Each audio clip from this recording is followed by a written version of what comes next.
Have you ever been the reliable one? The one who stayed late, covered shifts, fixed everyone's mistakes, and never said no. I was that person for 3 years at Meridian Tech. The team player, the problem solver, the one who had everyone's back. Until that Tuesday morning when I walked in to find my desk cleared and security waiting. Your services are no longer required, they said. And just like that, tie was out. The worst part, those same coworkers I covered for, sacrificed for, protected. They all knew it was coming. They're now covering for each other, pretending they had no idea, while my career lies in shambles. Stay until the end to hear how I finally got justice in a way no one saw coming. Welcome to Dismissal Diaries, where we share real stories of workplace betrayal, unfair terminations, and the path to recovery and justice. If you've ever felt blindsided by a company you gave everything to, you're in the right place. Before I dive into today's story, one that still makes my blood boil whenever I think about it, make sure to subscribe to Dismissal Diaries. We post new workplace drama stories every week that will have you questioning everything about corporate loyalty. Now, let me tell you how my dedication to covering for everyone led to my downfall. It all started 3 years ago when I joined Meridian Tech as a project coordinator. Meridian was this mid-sized software company with about 60 employees, positioned right in the heart of downtown Boston. It wasn't one of those glamorous tech startups with ping-pong tables and free lunch, but it had potential. The pay was decent, the work was challenging, and most importantly, I believed in what we were doing, developing software that helped small businesses streamline their operations. From day one, I was eager to prove myself. I'd come from a smaller company where I'd been passed over for promotion twice, and I was determined not to let that happen again. My manager, Daniel, seemed impressed with my credentials and experience. He was in his early 40s, always sharply dressed, and had this way of making you feel like your work really mattered. During my onboarding, he emphasized how Meridian valued team players and people who went the extra mile. Little did I know that those phrases would become the bait in a trap that would eventually snap shut on my career. The first 6 months were great. I learned the systems, got to know my teammates, and started building a reputation as someone reliable. There were 5 other project coordinators, each responsible for different client portfolios. There was Megan, who'd been there for 5 years and knew all the clients by name. Tyler, who was brilliant with the technical aspects, but struggled with client communication. Rachel, who was great with clients but constantly missed deadlines. Kevin, who was new like me. And Sarah, who was the manager's favorite despite her mediocre performance. The first time I covered for someone was when Rachel was going through a divorce. She was a mess, understandably, and kept dropping the ball on deliverables. One afternoon, I noticed her staring blankly at her screen, tears welling up in her eyes. "Hey, are you okay?" I asked, putting a coffee on her desk. She looked up, startled. "Oh, thanks, I'm fine. It's just ... double quotes. She glanced at her computer. "The Wilson project report is due tomorrow, and I haven't even started. Daniel's going to kill me." Without hesitation, I offered, "I can help. My afternoon is pretty light." It wasn't light at all. I had my own deadlines, but something in her desperate expression made me want to help. That night, I stayed until 10 p.m., finishing both her report and my own work. The next morning, Daniel praised Rachel for the quality of the Wilson report. She shot me a grateful look, but said nothing about my contribution. I didn't mind. It felt good to help a colleague in need, and I figured she'd do the same for me someday. That was the beginning of a pattern that would define my time at Meridian. 2 weeks later, Tyler botched a client presentation because he couldn't explain the technical concepts in layman's terms. The client, Hartman Industries, was on the verge of canceling their contract. When Daniel found out, he stormed through the office, face red with fury. "Tyler, my office, now," he bellowed. I watched Tyler trudge toward the conference room, shoulders slumped. Through the glass walls, I could see Daniel gesturing angrily, while Tyler stared at the floor. After the meeting, Tyler approached my desk, looking like he might be sick. "Hey, I heard you're good with the Hartman people, he said, voice barely above a whisper. Daniel's making me redo the presentation tomorrow. Can you, maybe look it over? Look it over turned into completely rewriting it and coaching Tyler for 3 hours on how to present it. Again, I stayed late, ordering takeout and working well into the night. The presentation was a success. The client stayed, and Tyler got the credit. Daniel even gave him a shout out in the next team meeting. Great job turning things around with Hartman, Tyler. That's the kind of commitment we value here. Tyler avoided my eyes during the praise, but later left a gift card to my favorite coffee shop on my desk with a note. I owe you one. As months passed, these incidents became more frequent. Kevin would call in sick, and I'd cover his client calls. Megan would struggle with the new project management software, and I'd help restructure her project timelines. Even Sarah, the manager's favorite, would occasionally dump her overflow work on me with a sweet smile and a promise to return the favor someday. I became the unofficial safety net of the department, the person everyone turned to when they needed help, when deadlines loomed, when clients were dissatisfied, and I never said no. Part of it was genuine kindness. I liked my colleagues and wanted to help them succeed. But if I'm being honest, a bigger part was strategic. I thought I was building social capital, creating allies, proving my worth to the company. During my 1-year review, Daniel seemed pleased with my performance.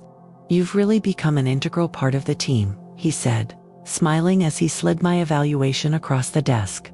Everyone speaks highly of you. The evaluation was glowing. Exceeded expectations in every category. But the raise was modest, just 3%, barely keeping pace with inflation. I was hoping for something more substantial, I said cautiously. Given my contributions to the team, Daniel's smile didn't waver, but something hardened in his eyes. We value your work, but this is standard for first-year employees.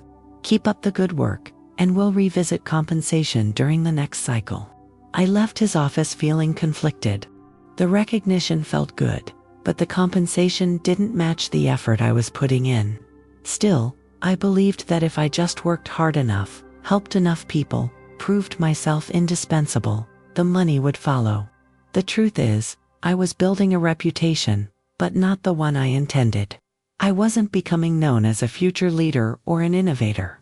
I was becoming the office pushover. The person who would absorb everyone else's problems without complaint. The second year brought a new dynamic to the team. We landed several major clients, increasing everyone's workload substantially. The pressure mounted, and the occasional favors I did for colleagues became regular expectations. Can you just handle this call for me? You know how to talk to these people.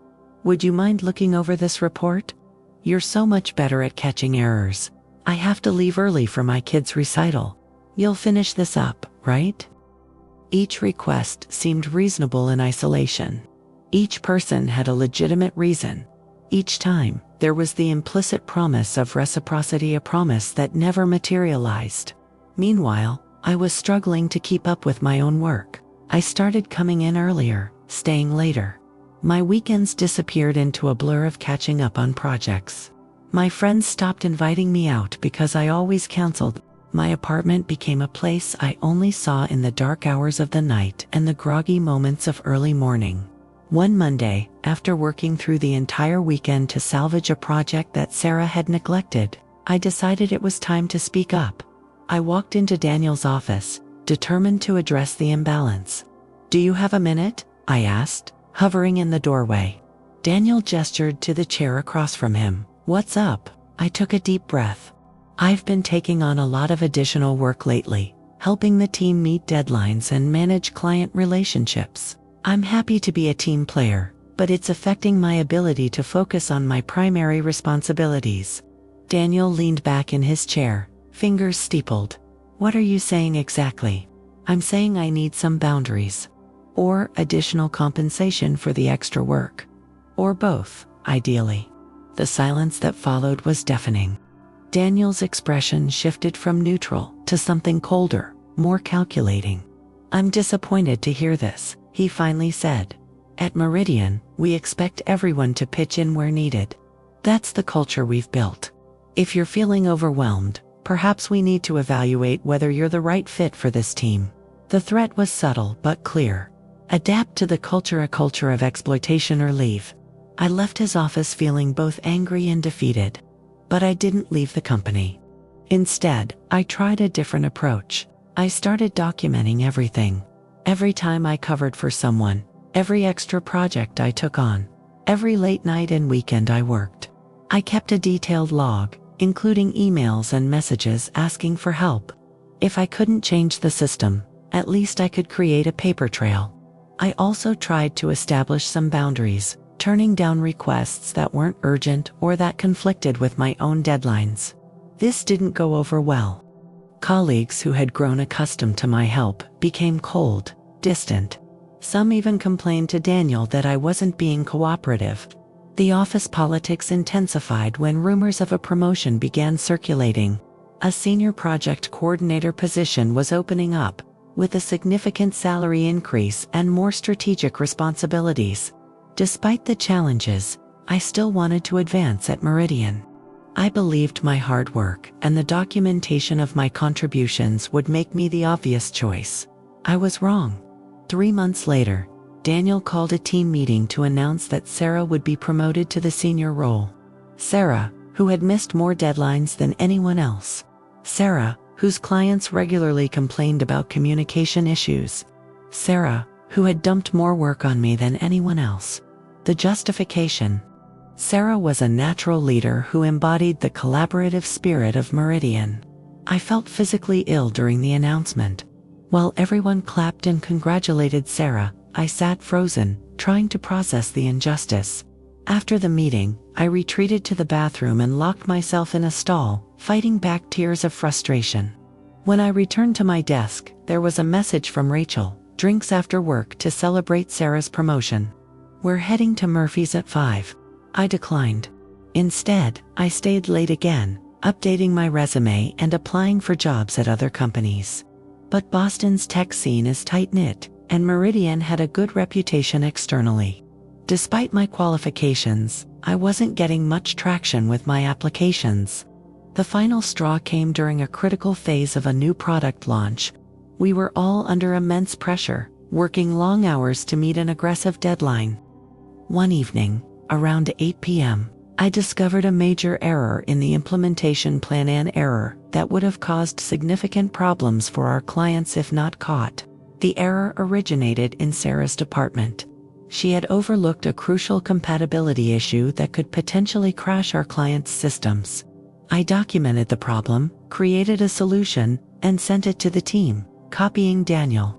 The next morning, I arrived to find Sarah in a closed-door meeting with Daniel. Through the glass, I could see her gesturing emphatically, her face flushed. When she emerged, she walked straight to my desk. "What the hell were you trying to do?" she hissed, keeping her voice low but intense. "What do you mean? I found a problem and fixed it. That's my job. You made me look incompetent in front of Daniel. You could have come to me directly instead of copying the entire team."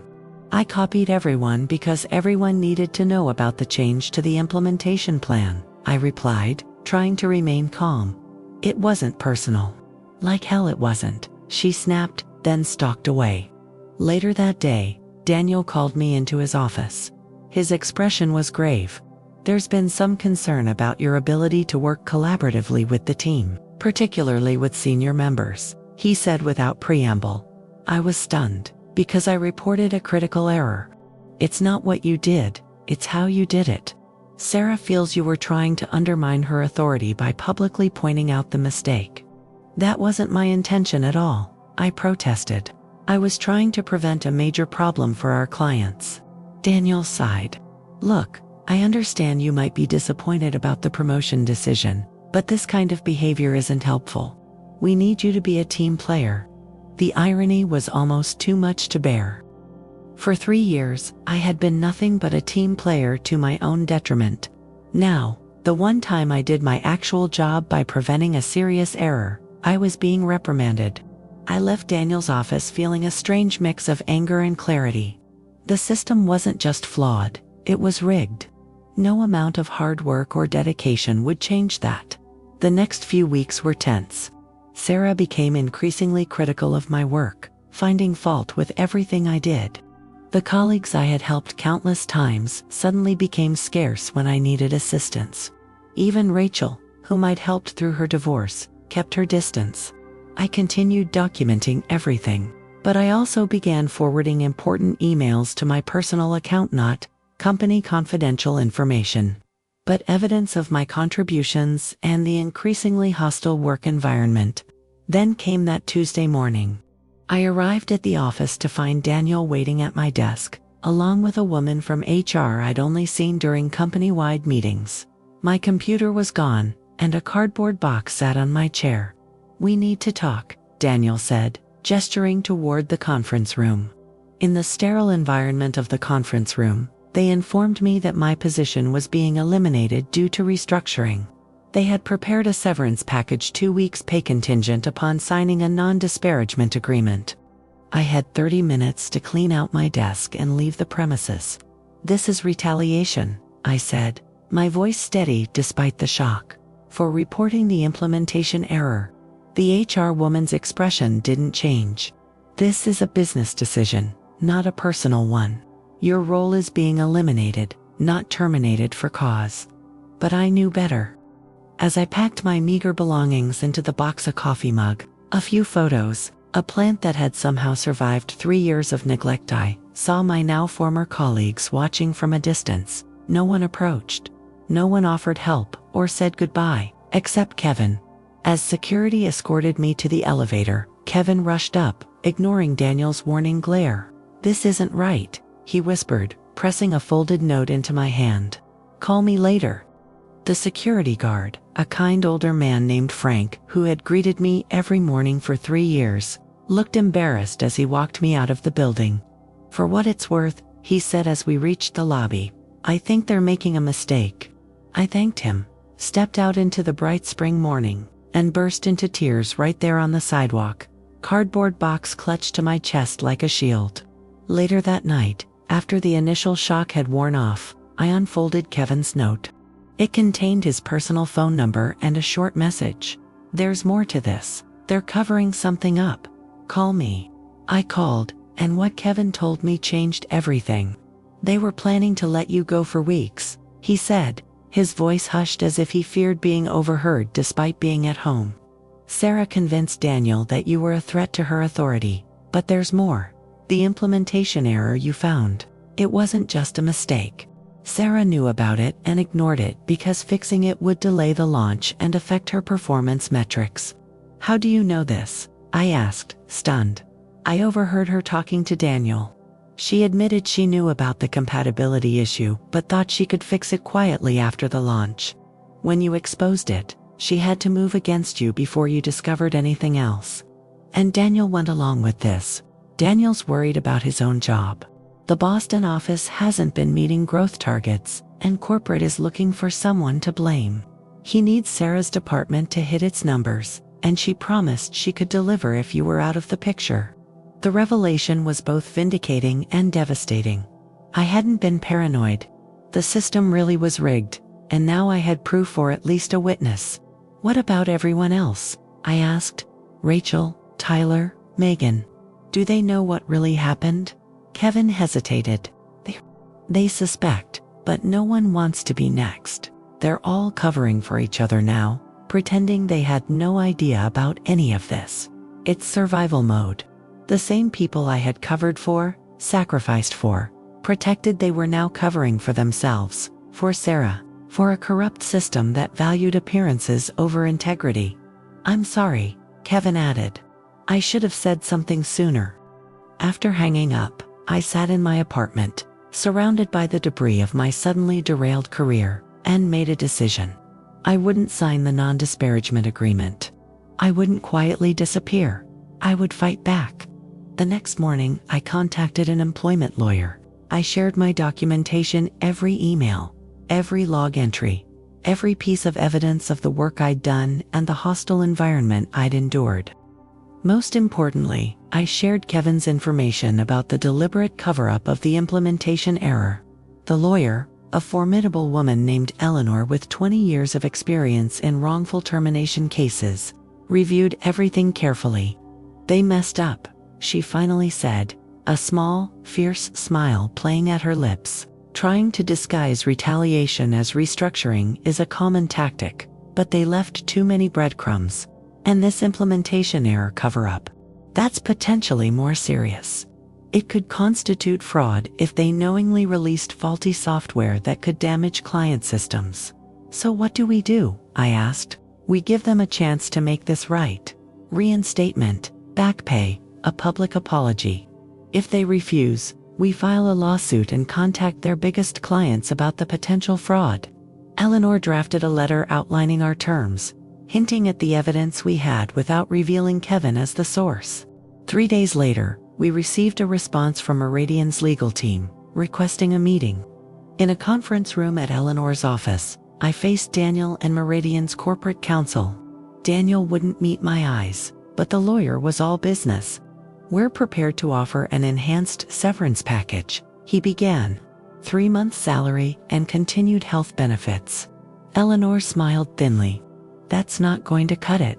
My client was terminated in retaliation for reporting a serious error that others attempted to conceal.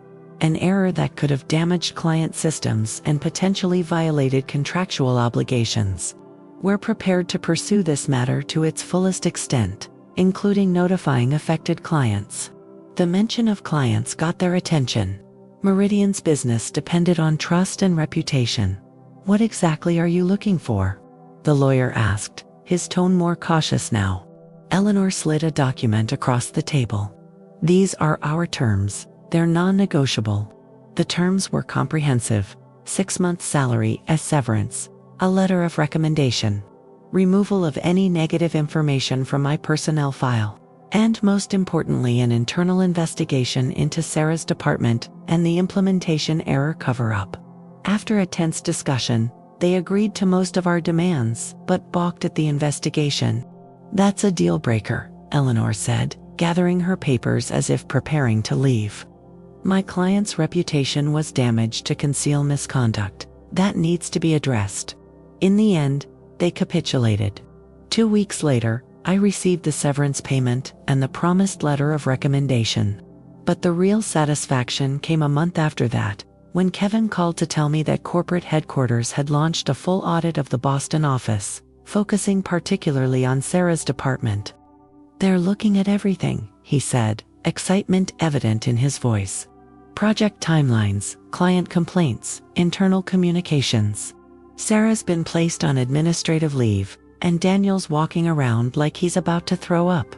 3 months after my termination, the investigation concluded. Sarah was fired for professional misconduct. Daniel was demoted. Several processes were restructured to prevent similar issues in the future. Kevin, who had been quietly job hunting since my termination, landed a position at a more ethical company and gave his notice. Before leaving, he sent me one last message: "They're still talking about you. Not as the pushover anymore, but as the person who stood up and changed things." As for me, I eventually found a new job at a smaller tech firm with a genuine commitment to work-life balance and ethical business practices. My experience at Meridian taught me valuable lessons about workplace dynamics, the importance of boundaries, and the courage it takes to stand up for what's right. The colleagues who abandoned me, who covered for themselves while I was escorted out, I don't hate them. In a system designed to pit employees against each other, to reward compliance over integrity, they made the choices they thought would protect them. But in the end, those choices didn't protect anyone, not even themselves. So that's my story, from office pushover to whistleblower to finding redemption and a healthier workplace. The hardest lesson I learned: being a team player shouldn't mean sacrificing your own well-being or compromising your integrity. Real teamwork is built on mutual respect, not exploitation. If you've experienced something similar or are currently trapped in a toxic workplace, remember, document everything, know your rights, and don't be afraid to stand up for yourself, even when it seems like everyone is against you. I'd love to hear your thoughts and experiences in the comments below. Have you ever been the reliable one who got thrown under the bus? How did you handle it? And if you found this story helpful or inspiring, please subscribe to Dismissal Diaries for more real workplace stories that offer both validation and valuable lessons. Hit that notification bell so you never miss a new video. Thanks for watching. And remember, your worth isn't determined by how much you sacrifice for a job that wouldn't do the same for you.